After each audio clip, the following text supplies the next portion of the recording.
నిన్ననే వైఎస్ఆర్సీపీ పార్టీ విద్యుత్తుకు సంబంధించిన ఛార్జీలు పెంచడం తగ్గించడం అనేవి చేస్తూ ఉన్నారు. ప్రజల మీద భారం మోపుతున్నారు అనే ఆరోపణ చేస్తూ సబ్స్టేషన్ల దగ్గర కానీ ఎలక్ట్రిసిటీ ఆఫీసుల దగ్గర కానీ ధర్నాలు చేస్తామని చెప్తా ఉంది.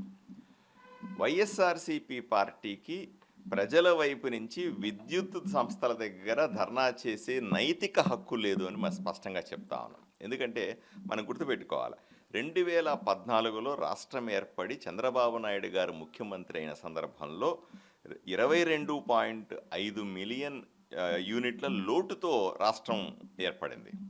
చంద్రబాబు నాయుడు గారు 2014 నుంచి 19 వరకు కూడా 5 సంవత్సరాల కాలంలో కష్టపడి రకరకాల విద్యుత్ ఉత్పన్నాల ద్వారా విద్యుత్తును ఉత్పత్తి చేయడం ద్వారా దాన్ని మిగులు విద్యుత్ రాష్ట్రంగా ఆంధ్రప్రదేశ్ని తయారు చేసి జగన్మోహన్ రెడ్డి చేతిలో పెట్టాడు.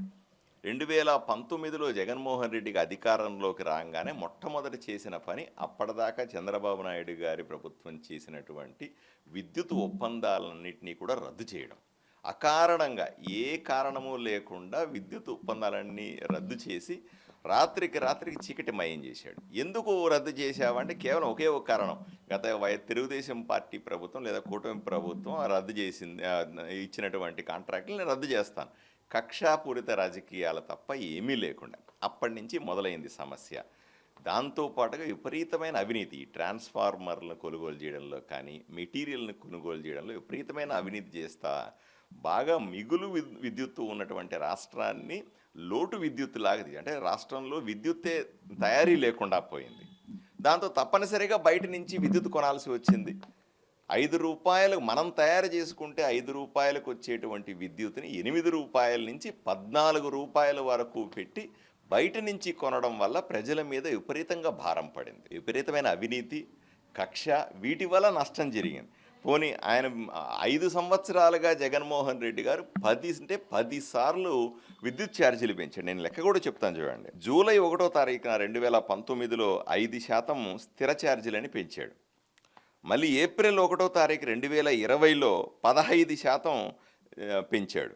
సెప్టెంబర్ 1, 2020లో 3% ఛార్జీలు పెంచాడు. ఏప్రిల్ 1, 2021లో 10% పెంచాడు. జూలై 1, 2021లో మళ్ళీ 7% పెంచాడు. 22లో 12%, 22 జూలైలో మళ్ళీ 5%, 23 ఏప్రిల్లో 9%, ఆగస్టు 1, 2023లో 8%, ఏప్రిల్ 1, 2024లో 10%. ఇట్లా 10 సార్లు, ఒకసారి కాదు 2 సార్లు, 10 సార్లు ప్రజల మీద విద్యుత్ భారం మోపింది జగన్మోహన్ రెడ్డి గారు. ఎవరికైనా ఇంట్లో 300-400 రూపాయలు విద్యుత్ బిల్లు వస్తూ ఉంటే 1200-1300కి వెళ్ళింది. ఎవరికైనా 1000, ఏదైనా ఇంటికి కానీ షాపుకి కానీ 1000 రూపాయలు కరెంటు బిల్లు వస్తూ ఉంటే 3-4 వేల రూపాయలకు పోయిన పాపం జగన్మోహన్ రెడ్డిది కాదా అని సూటిగా ప్రశ్నిస్తాను. ఈరోజు 6 నెలలు మళ్ళీ మేము అధికారంలోకి వచ్చాం. కూటమి ప్రభుత్వం అధికారంలోకి వచ్చి చంద్రబాబు నాయుడు గారు ముఖ్యమంత్రి అయిన తర్వాత ఇవన్నీ కూడా సరిచేసే ప్రయత్నం చేస్తాం. మీరు చూసారు, అసెంబ్లీలో కూడా మేము విద్యుత్ మీద ప్రత్యేకంగా చర్చ పెట్టాం. దాని మీద ప్రత్యేకంగా శ్వేతపత్రాన్ని విడుదల చేశాం. విద్యుత్ ఏ విధంగా ఆదా ఉన్న రాష్ట్రాన్ని సర్వనాశనం చేశాడు అనే విషయం మీద కూడా స్పష్టంగా ముఖ్యమంత్రి గారు చెప్పారు. ప్రతి చర్చే జరిగింది. ఈ సరిచేసుకునే అంశంలో రకరకాలుగా ఇబ్బందులు పడతాం. 6 నెలలైంది ఇప్పటికీ. 6 నెలలుగా ఉన్న విద్యుత్ రంగాన్ని, డిస్ట్రిబ్యూషన్ రంగాన్ని, ట్రాన్స్కోలు అయితేనేమి, జెన్కోలు అయితేనేమి, ఇవన్నీ కూడా సరిచేసే ప్రయత్నం చేస్తాను. తగినంత సమయం ఇవ్వకుండా ఏదో ప్రజల వైపున ముసలి కన్నీళ్లు కారుస్తూ ఈరోజు మళ్ళీ మేము ధర్నాలు చేస్తాం, ప్రజల వైపున మాట్లాడతానంటే ఏ మొహం పెట్టుకొని మాట్లాడతారు జగన్మోహన్ రెడ్డి అని సూటిగా ప్రశ్నిస్తా ఉన్నా. వీళ్ళు ఏదో విధంగా ప్రజలను రెచ్చగొట్టే ప్రయత్నాలు చేస్తే ప్రజలు చూస్తూ ఊరుకోవడానికి సిద్ధంగా లేరు. ప్రజలకు అర్థమైంది, అయ్యా మిమ్మల్ని పక్కన కూర్చోమన్నారు, 5 సంవత్సరాలు మీరు ప్రజల జోలికి రావద్దు అని చెప్పారు. గత 5 సంవత్సరాల్లో మీరు చేసిన పరిపాలన మాకు అవసరం లేదు అన్నారు. తగినంత సమయం కూటమి ప్రభుత్వానికి ఇవ్వండి అని ప్రజలు తీర్పునిచ్చిన సందర్భంలో మళ్ళీ ఈరోజు 6 నెలలు కాకముందే మేము అక్కడ ధర్నాలు చేస్తాం, ఇక్కడ మొన్న చూస్తే రైతుల వైపు నుంచి ముసలి కన్నీరు కారుస్తా కలెక్టర్ ఆఫీసులో రిప్రజెంటేషన్ అన్నారు. రైతులంతా నవ్వినారు. ఏమయ్యా నువ్వు 5 సంవత్సరాలుగా రైతుల గురించి పట్టించుకోనోడు ఈరోజు రైతుల గురించి ధర్నాలు చేస్తావు. 5 సంవత్సరాలు ఏ రోజు కూడా మీడియా ముందుకు రానటువంటి జగన్మోహన్ రెడ్డి ఇప్పుడు మీడియా ముందుకొచ్చి రకరకాల ధర్నాల పేరుతో లేదా రకరకాల ఎజిటేషన్స్ చేస్తానని చెప్తా ఉన్నాడు. ఇది సరైన విధానం కాదు అని వైఎస్ఆర్సీపీ పార్టీకి చెప్తా ఉన్నాను.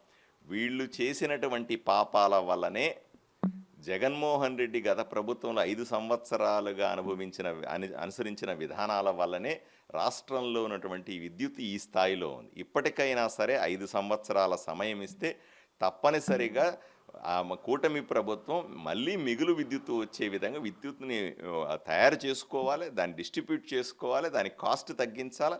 ఇవన్నీ చేయడానికి తగినంత సమయం కావాలని ప్రజలకు తెలియజేస్తా ఉన్నాం. వైఎస్ఆర్సీపీ పార్టీ చేస్తున్నటువంటి ముసలి కన్నీరు ధర్నాలకి ప్రజలు తిప్పికొట్టాల్సిందిగా కోరుకుంటా ఉన్నాను.